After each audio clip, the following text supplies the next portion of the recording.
Viral na naman po ang ating Pangulo mga kababayan dahil inulan na naman ito ng batikos sa pagdalo nito sa concert sa international band na Coldplay. Sabi pa ng mga netizens na pagdating daw sa mga concert ay biglang naging alerto ang ating Pangulo at gumamit pa raw ng chopper ito para lang kapunta sa concert ng Coldplay. Pero hindi lang po yan ang pinag-usapan ng mga netizens dahil mayroon po raw kakaibang nangyari doon po raw mismo sa konsyerto dahil tila parang nasampal daw sa mukha etong si President BBM sa sinabi ng singer kaugnay sa matinding traffic dito. Anya, salamat daw sa mga taong dumalo sa konsyerto sa likod ng matinding traffic sa Maynila at napa-holy shit pa siya. Thank you so much to all of you for coming through the traffic. Holy shit!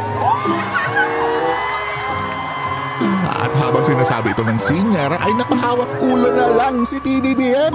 Dagdag pa ng singer ay nakaranas na daw siya ng matinding traffic. Pero ang Pilipinas daw ay ang may pinakamalalang traffic sa buong mundo. Hiyawan na naman na ang mga tao at napatakip na lang ng mukha ang ating Pangulo at napatawa ito. I think, we've seen some traffic, but I think you have the number one in the world. So,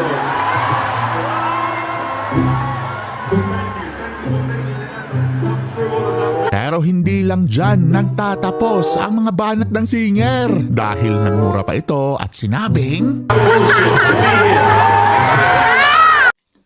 Magandang araw mga kaibigan. Okay, bigyan natin ng reaksyon itong nangyari. Yung pagpunta ng presidente, nanood ng concert ng Coldplay sa Philippine Arena. Na kung saan lumalabas na napahiya siya ng todo dahil sa mga katagang binitawan ng sikat na singer. So, ang unang bigyan ko ng reaksyon yung paggamit niya ng helicopter. May nabasa akong post, nagpaliwanag ang Presidential Security Group. Bakit daw? Kasi ito ang binabatikos ng mga mamamayan, mga netizens. Habang ang mga tao, kung ilang oras na na-traffic sa NLEX papunta sa Bukawi, Bulacan, ang presidente has all the comforts. Lumipad, sumakay ng helicopter para manood ng concert. So, yung explanation ng Presidential Security Group, ano daw doon, decisive action daw nila yun kasi lumalabas sa kanila na ang original plan nila is mag-byland. Okay, kung mag-byland siya at maipit siya sa traffic, it might cause a security problem. Delikado ang seguridad ng presidente. So, to ensure the safety of the president, yun, nag-chopper na lang siya. Yun ang paliwanag ng Presidential Security Group. Well, hindi mo naman talagang maisantabi yung security ng president. Tungkulin talaga ng PSG yun. But, hindi natin maalis ang mga netizens na magdamdam ba? Na maghinanakit na hayahay siya. Comfortably siya dahil presidente. Hindi niya maranasan ang ganong trapiko. So, ito na yung question mark kung makarelate ba siya sa hirap ng ordinaryong mamamayang Pilipino na naiipit sa trapiko. Malala ko, kailan ba yan? Panahon ni PRRD, pag upo niya, problema rin ang traffic sa EDSA eh. So, sino ba yan? Si Senator Grace po. Talagang sinubukan niyang mag-MRT para maranasan niya yung hirap ng traffic. So, kahanga-hanga po itong si Senator Grace po. Sana, ang ating Pangulo, sana maranasan din niya para makarelate. Para paminsan-minsan maramdaman niya kung gaano kahirap maghintay. But then, discretion na yon ng Pangulo at PC. Ako, reaction o Opinion ko lang ito.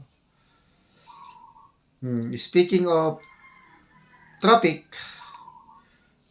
medyo bumuti na nung panahon ni PRRD.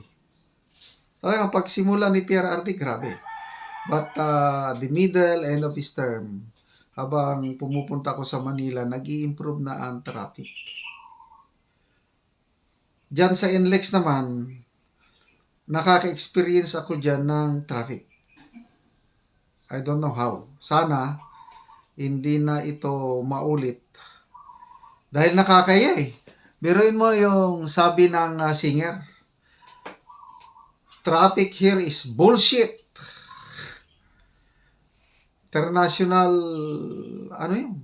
So, yung ganong experience o image na nakita niya sa ating bansa, madadala niya kahit saan eh, may kwento, mga ganon.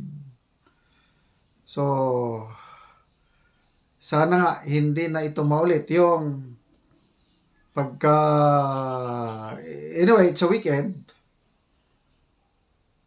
karapatan ba ng presidente na manood ng concert? Sa akin naman, oo.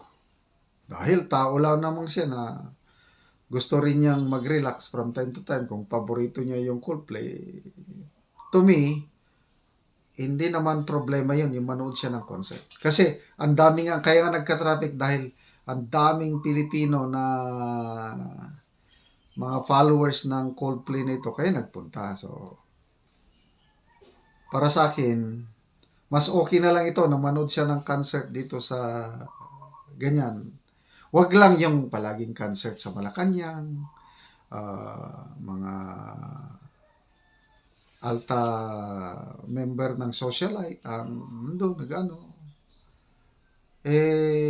Masamang dating yun sa tao. But ito, talagang may pakita ng Pilipino talaga is mahilig tayo talaga sa music, entertainment na ganyan. So, okay. So, sana hindi na tayo ulit mapahiya ng dahil sa traffic at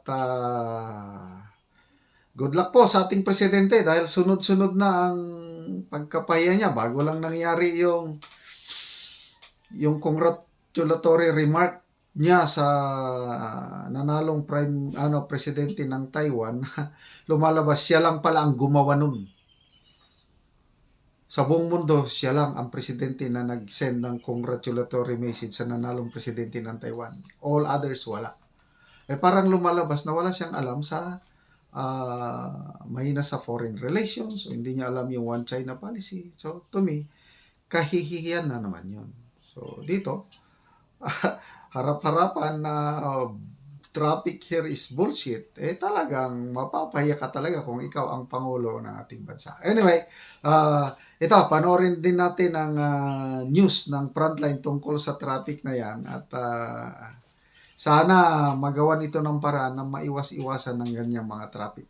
Pinuna ng British rock band na Coldplay ang traffic papunta sa kanilang concert sa Philippine Arena sa harap mismo ni Pangulong Bongbong Marcos. Dito na rin ang mabigat na traffic sa NLEX dahil sa second night ng concert. Live mula sa NLEX Balintawak Toll Plaza, nasa frontline ng palitan yan si Rainiel Pawid. Rainiel, kumusta mga biyahero dyan? Jester, tiis-tiis muna nga yung ilan sa ating mga kapatid na biyahero dahil sa matinding traffic dito sa NLEX. Maging si Coldplay frontman na si Chris Martin ay pinuna yung matinding traffic nga sa Metro Manila. Parang walang katapusan ang dating ng mga sasakyan sa Balintawak Toll Plaza. Ito ang sumalubong sa OFW na si Eds na kauuwi lang mula Saudi Arabia. Mula airport, diretso siya pa Isabela para makapiling ang pamilya pero hindi niya raw inaasahan na maiipit siya sa traffic sa NLEX. Matraffic po. Diretso po yan. Sasakyan na lang magpapahinga niyan. Opo. Kaya mahabang biyahe po eh. Mga 8 hours pa po yan.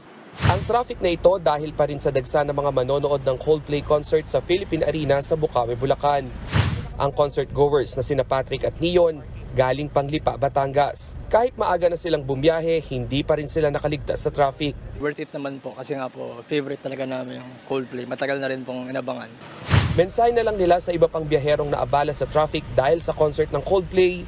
Sorry na lang po, minsan lang naman.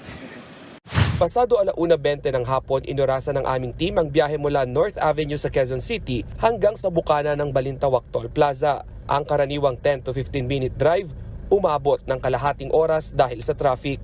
Sabi ng NLEX management, nagsimula ang build-up ng mga sasakyan pa Toll Plaza kaninang alas 11 ng umaga. Inaasahan natin na tuloy-tuloy po ito hanggang siguro mga bago mag-alas 7 po ng gabi. Yun po kasi yung start ng concert sa Ciudad de Victoria. Ikalawa at huling Coldplay concert na ito sa bansa ngayong araw.